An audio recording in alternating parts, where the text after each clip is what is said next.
This is an important topic. This causes brain damage in people. It's not that you're being like rebellious. See, this is important. It's not like you're resentful at the world and the people because like they don't get you, therefore they think there's something wrong with you. So you're saying the hell with y'all, man. I don't fit in with you, dumbasses. Like I'm on another level. You might say that somewhere, but what's really happening is you realize that when you're aligned with yourself, when there's some alignment inside, meaning alignment with what your purpose is for you on this planet. It can take a while to come into that because we have to delete all this conditioning and everything that we absorb from the world and how we should be and all this stuff. It can take a bit. I had to leave the country myself. Not everybody has to, but I had to. I had to get back to ground zero. I was dying here when I was in my early 20s. So at some point when you realize this, your own true destiny, how God is playing through you, then you realize that like you're not part of the cookie cutter board. This is the definition of collective when I say collective or mainstream. They're all shaped, they look like a cookie cutter board. They're cookie cutters. Put them in the oven, they all come out the same, you know. So another way of saying it is you remember the three stages or levels of evolution: collective, individual, transpersonal. You're not collective. 85% or more of the world's collective.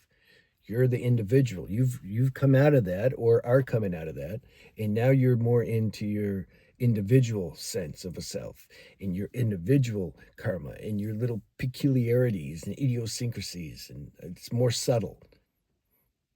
You see things different than 85% of the people. See, when you're different than 85% of the people, yeah, you can have a rough time here. And because the conditioning is constantly telling you there's something wrong with you because you're supposed to fit in. Especially when you're in situations or places that are super collective. Doctors' offices, dentists' offices, grocery stores, customer service places. That's full on collective. An individual would really suffer if he had to work there. Yeah, I know. Trust me. I went through that stage when I went through that when I was as a teen and 20s. Imagine now. It's gotten worse now. See, I've been on the planet for 50 years, so I can kind of look. I can say, at least in the West, there's definitely more mental illness. There's definitely more people on pills. It's definitely become more pretentious. Girls and guys, or just people in general, what they do to try to get attention has become like super extreme. You see? So it's become like silly. It's all good because underneath that, collectively, we're going to hit a bottom. Those of you who have already hit a bottom, or dark night of the soul, or whatever you want to call it, good. But collectively, they're also going to hit a bottom at some point. And then the whole consciousness can shift on a more collective level. I didn't upload that video yet. I will. I talk about that. So it's very natural, normal, and easy to feel like you don't fit in here. And it's very natural and normal to feel resentful at that for a while. Maybe there'll always be some tension probably about that because it sucks on some level. Like God, you dropped me off on a planet like that I don't belong. I remember a funny line though in a movie. They were making fun of these gay guys, this cool preppy guys, like and he said, and then the gay guy was talking, doing his talk, and then the prep guy said, God should take you all and just drop you off on your own island somewhere. And the gay guy said, he did, and you're on it. That's a good comeback, wasn't it? All right. So it can feel like you're on a planet that like you don't fit in. So yeah, there's going to be some, annoyance about that. That's okay. I'm making another video, I think, that I get more into that. I'm trying to separate some titles so I don't just for clarity purposes. So the so okay, honor that, hold space for yourself. That's natural that you feel that way. I went to this dentist office, and the front desk. I always have a problem with the front desk. They're more robotic than the rest. The dental assistants, it's hit or miss. But I had one that was cool. The dentist or surgeon, I'd rather just. I wish I could bypass everybody, just talk to them. You know, not. I wouldn't hang out with them because they're not really on point on the frequency that I enjoy. But at least I'm talking. I need them for something. We have something to talk about. But I remember the front desk, the girl. Oh man, like it was like literally two different planets trying to talk to each other. And I've said before, when they can't fit you into some concept, into their file cabinet, everybody's putting everybody into filing you into a certain concept so they can understand you. When you don't fit into that, it's like you short circuit their motherboard. They can't function, And I saw that, and then they get resentful. They start like they don't trust you, or they think you're up to something, or something. And then so I had to deal with her, and then finish with the dentist, and then he sends her back in to go over the prices and stuff. And I had to tell her. I said, please stop talking like a robot, man. You're talking like there's no feeling or nothing. You're talking because I was trying to tell her something, and she just kept like not paying attention to it.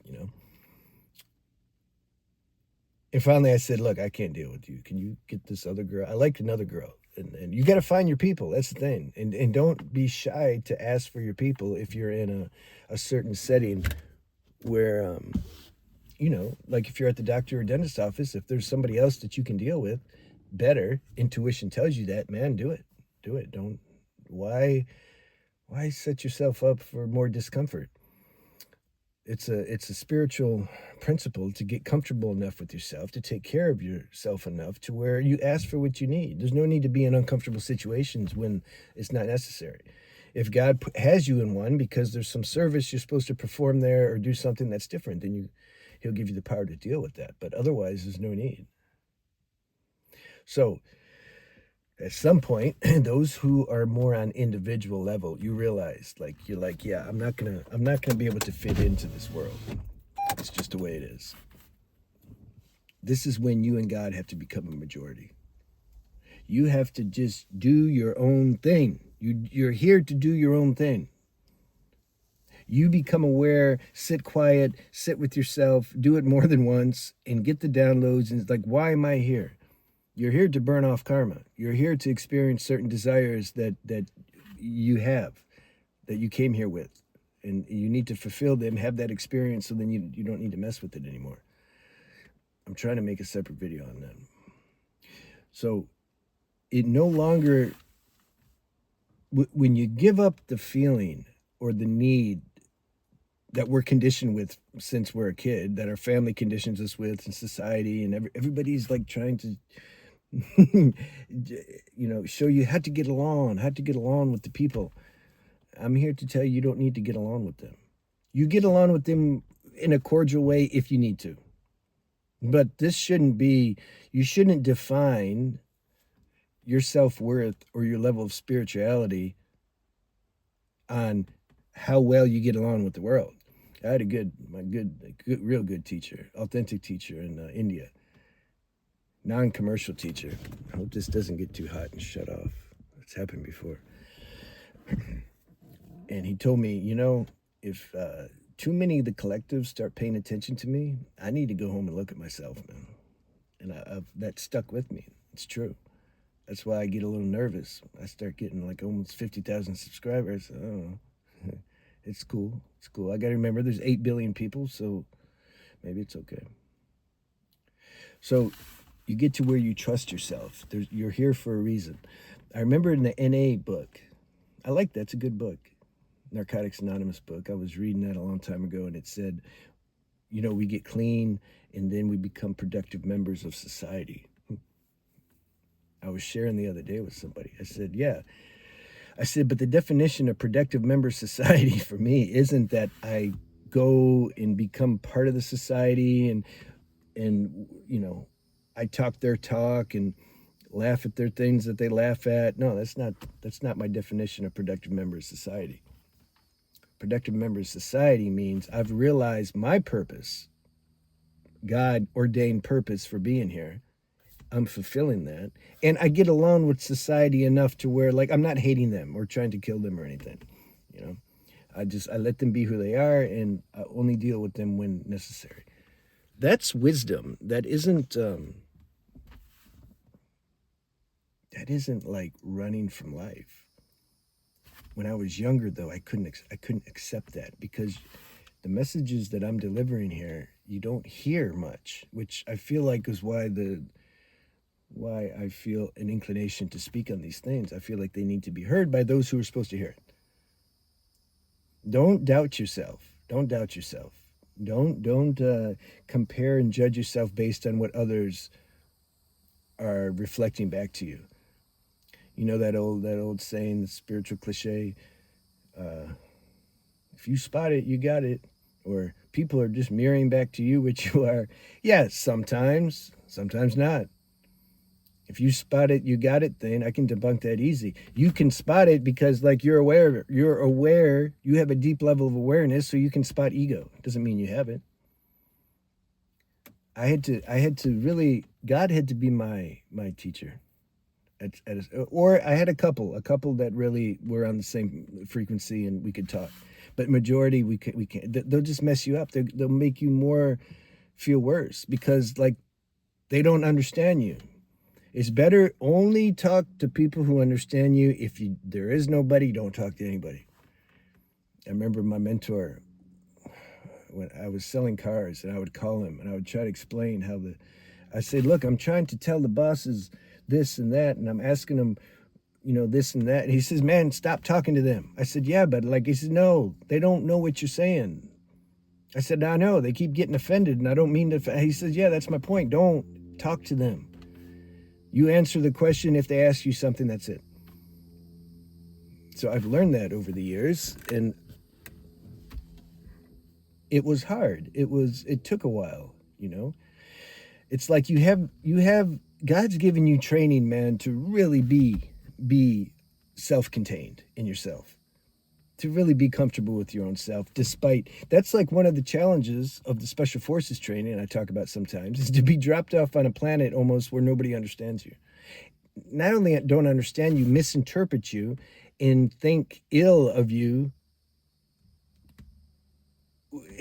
where it's not just. Jesus experienced that, according to the Bible, on a whole nother level. So there's some of us who also will experience that to a degree. That's the training. Can you be one with yourself? Own your inner sanction. Doesn't matter. Doesn't matter if they, don't understand, or if they think that you're wrong. Doesn't matter. Dude, try this out. You're gonna have to anyway if you want to be at peace. You get to where there's just no choice, man, anymore. You get old enough, you've been on the planet long enough, you just see, like, wait a minute. Man, there's nothing wrong with me, damn it. Like, there is really nothing wrong with me. That's a great epiphany to have. You're like, yeah, I look different. I'm unrefined. I'm raw. I'm, whatever your case is. But, like, there's nothing wrong with me. Like, God made me like that. I've tried to change it and modify it. It doesn't work. I remember I was an actor in Hollywood. I'd hire these image consultants. That's a good chapter in my autobiography book. What's the name of it? The chapter. How do I look? I think that's the name of it. I would hire these shopping guides and image consultants, and they take me shopping and buy me all these, trendy hip clothes and stuff, right? So you can be a cool actor. And I would put that shit on, man, and look in the mirror, and my energy didn't match with it. Couldn't wear it. It's not me. What's me is what you see. I like my white t-shirt and shorts and sandals. That's how I roll. I've been wearing that since like 10 or 7. That's what I like. Unless it's cold, then you'll see me. Then people will be like, why are you dressed up? I'm like, I'm not. It's just cold out, and all I have is nice clothes when it comes to trying to be warm. I'm not. So see where you're at with that. Do an inventory and see, like, are you good being you? Are you good being you? And more importantly, more deeper, subtle introspection, do you resent the world, the people for not understanding you? Is there some animosity toward God or toward, like, why am I on this planet? Yeah, this is a good setup for the next video, which is going to be I don't know if that will. I'm going to make it, but I don't know if I'm going to upload it right after this one. But it's are you ready to leave this planet? This is going to be the video. Like, are you ready? Not in a cynical way, but like, are you done? It can only be done if you've accomplished and served your purpose for being here.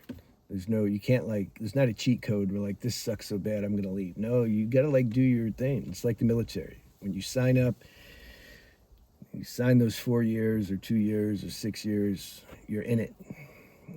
Otherwise, AWOL, there's consequences. Same thing. If we suicide out, there's consequences. I did find a loophole, though, to get out of the military. All right, I'll see you guys.